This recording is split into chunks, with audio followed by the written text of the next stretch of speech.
Hey everybody, welcome back to my channel. It is Karina from Paradigm Thrifts, and today is a very special day for me because I am celebrating 2 years of being a full-time reseller. And let me tell you, it has been a roller coaster journey these past 2 years. I've definitely learned a lot, and I am so happy with where my life is right now, how my business is running. So I wanted to dedicate this video to share kind of what I've learned along the way, as well as some tips that I have if you are considering becoming a full-time reseller as well. So if that sounds interesting to you guys, stay tuned.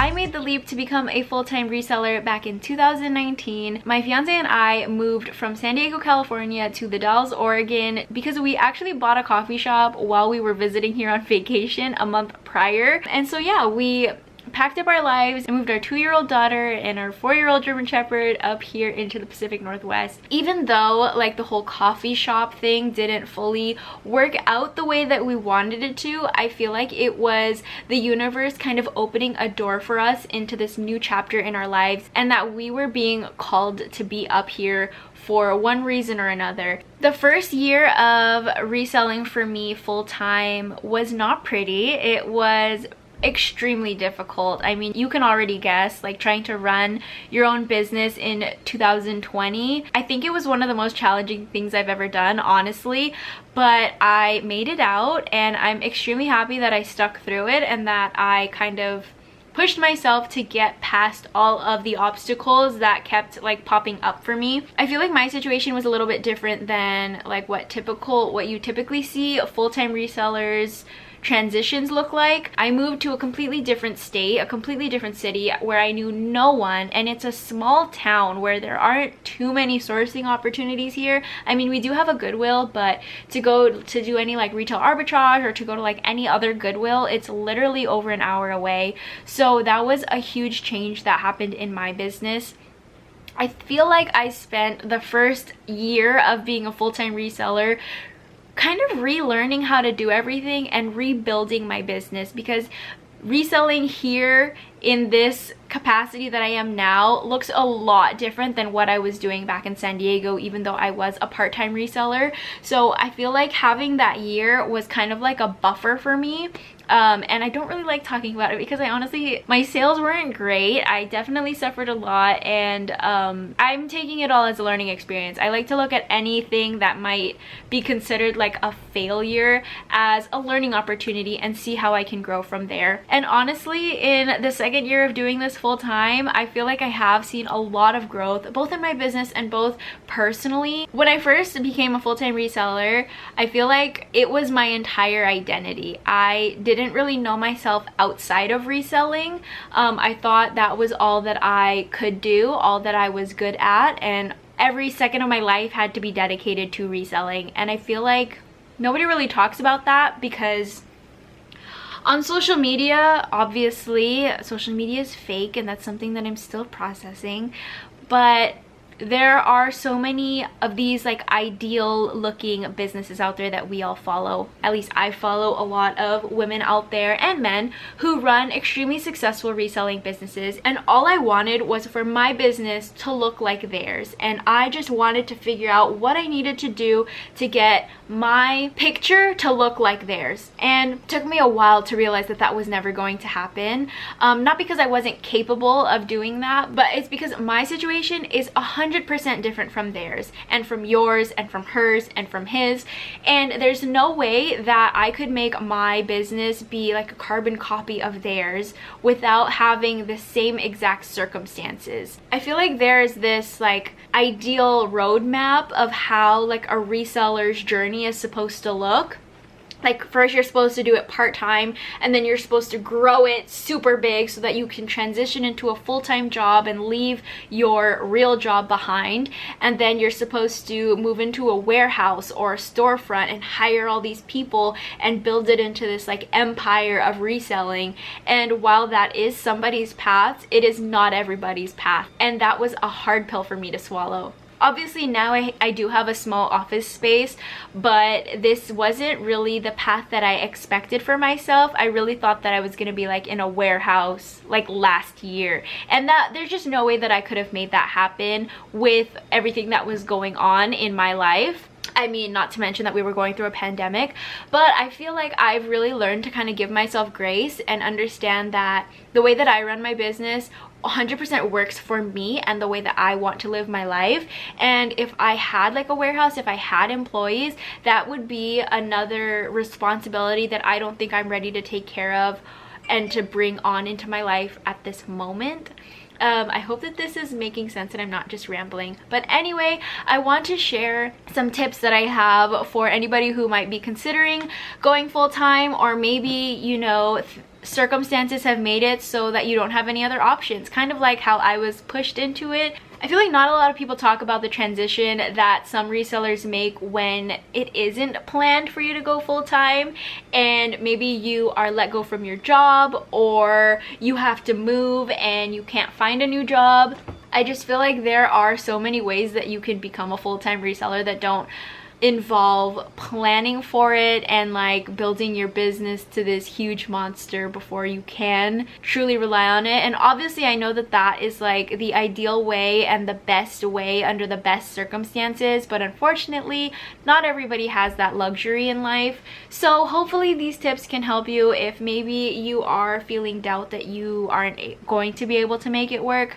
Take it from somebody who made a lot of mistakes and who has learned a lot in the past 2 years, that if I can do it, if I can make it work, especially in the middle of a pandemic, you can 100% do it as well. I 100% believe in you, and I hope that these tips can kind of help you, give you a better idea of what you need to do to make it work. So the first tip that I have is know your numbers. I need you to know your numbers back and forth, upside down, every which way, diagonally. Just know everything about your numbers. And I know that this can be scary because I am somebody who doesn't like to face the truth of numbers. Honestly, numbers are extremely intimidating for me, so I totally get it if this like isn't your cup of tea. But I'm telling you, without knowing how much your business is making, how much you need to be making in order to make a living for yourself, it's just not gonna happen, and you're gonna struggle a lot more than you need to. So being able to sit down with yourself and go over like a spreadsheet, you can even look at like your Poshmark sales report and like kind of gather information from there, but you need to create a budget for yourself. So you need to know how much money you need to make to pay your bills, to do all of that good stuff. And then you also need to know how much money you need to reinvest in your business. You need to know how you can make that money. If you are not making as much money as you need to at this moment, what changes do you need to do to see that money come in? I actually did a business consultation with Isa from the Global Collective a year ago, so in October of 2020, and she is the reason why I finally came face to face with my numbers. Yes, it took me a year of being full-time to finally face the truth, which is not something that I recommend. If you are a part-time reseller right now, I think it's important that you get on it like as soon as possible. But finally getting to understand like what my business was doing, what it was capable of, what I needed to do to see growth was huge. And since that moment, since I took that business consultation and really got serious about my numbers, I've seen so much growth in my business, and running my business has been a lot easier than it had been prior to that. And along the same note, while you are like checking your numbers and getting a better understanding of your business, it's really important to make sure that you're separating your personal and your business bank accounts. If you haven't done this already, this is the #1 thing that you need to do. Get separate accounts. Even if you are just running it as a sole proprietorship, meaning that you are using like your own social security number to file taxes and all of that good stuff, just having the separate bank accounts makes it a lot easier. You're not pulling from like your personal savings, you are not overspending. This is something that also took me a really long time. I didn't do this until I became full-time, and I wish that I didn't wait so long. I wish I had done this while I was still a part-time reseller, because it would have just made things a lot easier in the long run. It also makes things a lot easier when you are going to file your taxes. And that's another tip that I have, kind of like a side tip. If you are choosing to file for an LLC or do anything like that, do it as soon as you possibly can. I know that in some states it takes a lot longer and is a lot more expensive. I know like in California it was way more expensive than it is here in Oregon. And depending on your state, you know, everything could be different. But if that is something that you want to do, I feel like this is probably uncommon advice, but I feel like the sooner that you do it, the better. Just for tax purposes, it can be a lot easier in the long run. My next tip that I have for you guys is to have systems in place to make sure that your business is running as efficiently as possible. And that means having something like an inventory system, so that if you ever need somebody to step in, whether you hire an employee or you're asking somebody like a family friend to ship for you like while you're on vacation, have something that they can easily walk into and automatically know what's going on. The more complicated it is, obviously it's going to be harder to teach somebody else how to do that.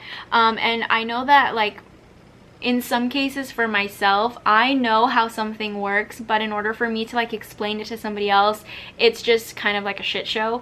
So having really simple and efficient methods for doing things, whether it's photographing, listing, or inventorying your things, is extremely important. This also kind of leads into using automation for your business. When you are a one-person show, having to do all the things and wear all the hats is almost impossible, honestly, especially if you have other responsibilities like you're going to school or you are a parent or any other thing that might pop up in your life. So using automation like a bot to share your closet or to send out offers, or hiring a VA to draft listings or to cross list for you, these are all things that I think every reseller should implement into their business. Yes, Poshmark does frown on a lot of these things, but honestly, there's no way that you can grow your business to like warehouse level without using some kind of automation or having somebody help you. I mean, you could, but I feel like you would really drive yourself into the ground, and it's just not worth it in my opinion. I have talked about this many times, but I use Posher VA to share my closet as well as to send out offers. I also use Vendu to cross list for me. I have hired VAs in the past. I don't currently have one, but I am looking into possibly hiring one again. Using automation and hiring help has been such a game changer for me, because it not only helps me spend more time on other areas of my business, but it also allows my business to run without me constantly checking in on it. So if I ever need to like take a day off from reselling, I know that there are still operations in place that are going to help me make sales while I'm not working. And this kind of leads me into my third tip for you guys, and that is to get your priorities in order. So this one was a little bit of a toughie for me. I think I mentioned this earlier, but when I became a full-time reseller, reselling was like my entire identity. I thought that that was really the most important thing in my life. I know that this is probably gonna sound bad, but I was kind of like forgetting that I had other responsibilities and other things that meant a lot to me that I was kind of pushing on the back burner. I feel like especially in this past year and the past few months, I've been giving myself grace and understanding that reselling is the perfect fit for me because it gives me freedom to explore so many other areas of my life. Not only am I able to spend so much time with my family, but I can do other things that I extremely enjoy. Like I recently started going to take, fitness classes at a yoga studio, and I can go to whatever classes I want because I'm not restricted by a work schedule. I can go to the noon class, I could go to the 9 a.m. class, I could go to the 5:30 class, because I don't have to answer to anybody else. If I can pause my work right now, go take a class, and then come back to it, that's totally fine. I've also started picking up my guitar again, which I seriously haven't done in years, and I'm falling back in love with making music, and that's something that I really haven't done since high school. And I feel like giving myself time to do things that I really enjoy instead of trying to like cram it into the cracks of my schedule when I'm solely focusing on reselling has been one of the best things that I've done for myself, because Yes, reselling is still a huge part of my life. Obviously, like, that's my career. It's what I focus on social media and like how I make money for my family, but it is not 100% of me. And this is how like tip 2 and tip 3 kind of connect. But like, since I've been able to use automation and hire other people to help me run my business, it's freed up time so that I can go and explore other things that make me happy. That has been one of the biggest things for me, to really start enjoying reselling again, and honestly like enjoying my life. I am so happy in this like time of my life. Is my business the best it's ever been? No, it isn't, but I'm the best I've ever been. Personally, I've grown so much. I know exactly like what I'm capable of, what I'm not capable of, what I'm worthy of, what I need to learn still. And I just feel really good like in this stage of my life. I want this video to be a reminder to anybody who might be struggling in the reselling community because of comparison, because of self-doubt, imposter syndrome, or anything like that. Just know that you are so much more than your Poshmark sales. You are so much more than the content that you create on social media. And I just hope that this video gives you guys some insight on what it's like to be a full-time reseller. I really appreciate you guys being here. If you guys have any questions or want to know anything else, just leave your questions down in the comments and I will get back to them as soon as possible.